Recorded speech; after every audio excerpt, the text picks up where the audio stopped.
Hi, and welcome to Inside the Trends. I'm your host, Brian London. I'm the editor and publisher of Travel Industry Indicators.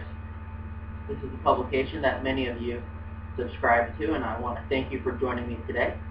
You might have found your way here by following the information on the sidebar, which told you that in today's short video clip, we'd be talking about a little booster shot of forecasting ability for you.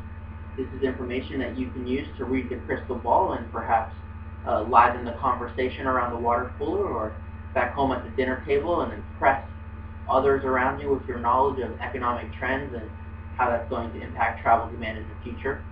I know I get excited to talk about it, and I'm sure you do the same.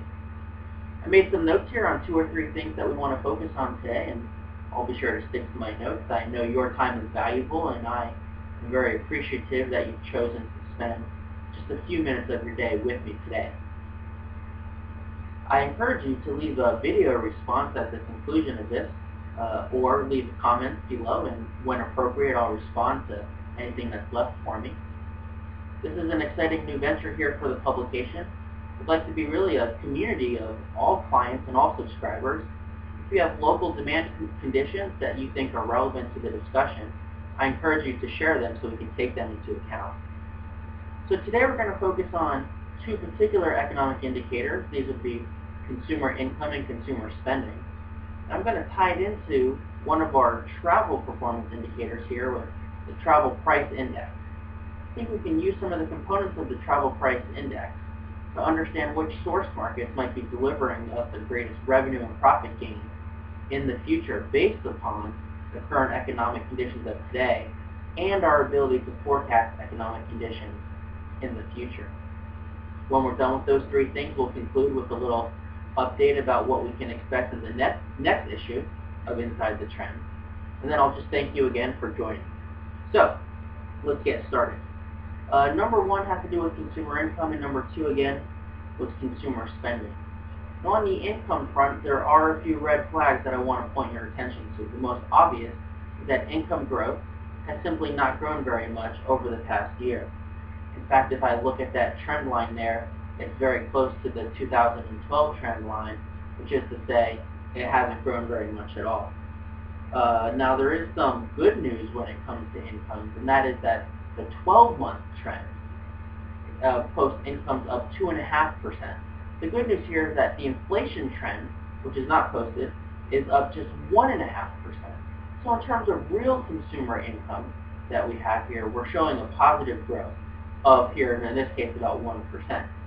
And that's something that we really want to keep in mind when we talk about, well, sure, that growth hasn't occurred in a robust manner, but when compared against the inflation trend, it is still above that, and so in that sense, there are very real dollars in the wallets for us to spend on discretionary things like travel and tourism. So let's push a little bit on this consumer spending indicator here, for instance. So once we have the money, what is it that consumers do with it? And the most important thing to keep in mind here is that consumers have a number of outlays that they have to make on a monthly basis. And when consumers know what these outlays are, then they're confident in their ability to make those payments and to move forward with their lives. And when they're uncertain what those outlays were, their anxiety levels increase and their confidence decreases. And we see some of this if we were to look at consumer confidence, for instance, recently dropping 10 points in the last measurement. And a lot of this drop has to do with the uncertainty that surrounds the implementation of what's being called Obamacare, or the Health Care Act. A similar drop in consumer confidence happened at the beginning of this year when consumers were unsure of the implications related to the increase in the payroll tax. So now we have a similar situation here heading into 2014. But on a very real level, what's happening is that consumer spending is also, the growth trend is not very robust, and their future outlays are going to increase as they have to pay for the policy related to Obamacare. And that's really unfortunate because that means their discretionary income, the money left over, is going to diminish. In fact, that discretionary income projection for 2013 is just 0.5%. That's not very much at all. Now, there is a bright spot when pushing on this data here, and the one bright spot has to do with one of these common outlays, which is the cost of gasoline. Now, the cost of gasoline has decreased 8.5%, and that's one of the major components of our travel price index. Of the 4 components in the index, the price of gasoline is the only one showing a decline, but the decline is big enough to drive the whole index down. In fact, I would say for Q4, the travel price index is going to continue to go south, which bodes well for drive to destination. Now, once they get to the destination, there's still pricing power in the hotel sector, as well as in the restaurant sector, and of course attractions are seeing a healthy growth of admission price increases as well. But the fact remains, according to the index, that the cost of gasoline is decreasing, and this feel-good feeling at the pump is going to translate into an increase in drive-to visitors that could come to your destination if you're able to take advantage of it. Now, generally speaking, most time at the pump, the cost to fill up the tank would be north of $50. With this latest decrease that's coming out, the cost to fill up your tank at the pump is now coming in below $50.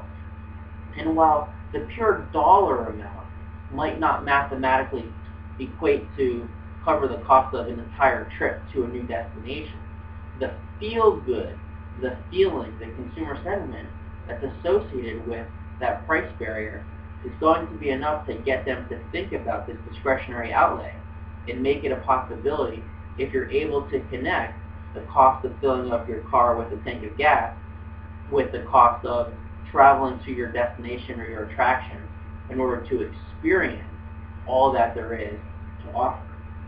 Now, to be sure, with this type of economic climate, the one thing I want you to focus on are pricing strategies.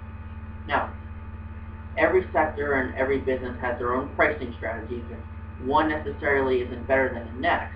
But if you're only deploying 1 or 2 strategies in this sensitive economic environment, it'd be time for you to take a closer look at all the potential opportunities that you have available. Let's take a look at the airline industry for just 1 second to see the effect of what a pricing strategy could have on overall revenue for your business. At one time, the cost of an airfare or air ticket was bundled, meaning that you could get from point A to point B for one ticket price, and that would include your food and your beverage and your bag, the baggage service in this example. When the airlines decided to look at pricing strategies and unbundle the price of the ticket, they separated out what the consumer would pay for the ticket itself and for the cost of the baggage service. Some low-cost carriers have even taken it to the next level by charging for seat assignments or even the ability to bring a carry-on bag. The point being that this sector of the industry took a look at their pricing strategy and determined, based on the current economic landscape, that they needed to adjust their position. Now for them, this is translated into profit in a time when the industry for almost a decade had seen none. And so this had a positive influence on them. And for you, our subscribers and our clients, we're advising a similar strategy, that pricing and pricing strategies should take priority as we close out 2013 and head into 2014. Now, if you're curious about what pricing strategies are best for this type of environment, or those that are easiest to deploy or share with your businesses, I encourage you to look online under our data tables in the subscriber section, where I've listed 25 different pricing strategies that businesses and destinations can deploy to take advantage of the coming economic trends. If you're a current subscriber to Travel Industry Indicators, you can find those 25 strategies under data tables. If you're not a subscriber to Travel Industry Indicators, now might be the time to start your trial subscription to take advantage of the coming economic trends. So, that successfully concludes this edition of Inside the Trends. We were able to talk about some of the forecasting ideas that go into the indicators. Today we focused on income and spending and tied that back into travel price indexing and how we can take advantage of the decrease in gas prices that coincide with the shrinking consumer wallet, to take advantage of this feel-good sentiment to get more folks to drive to our destinations where they have the ability to do so.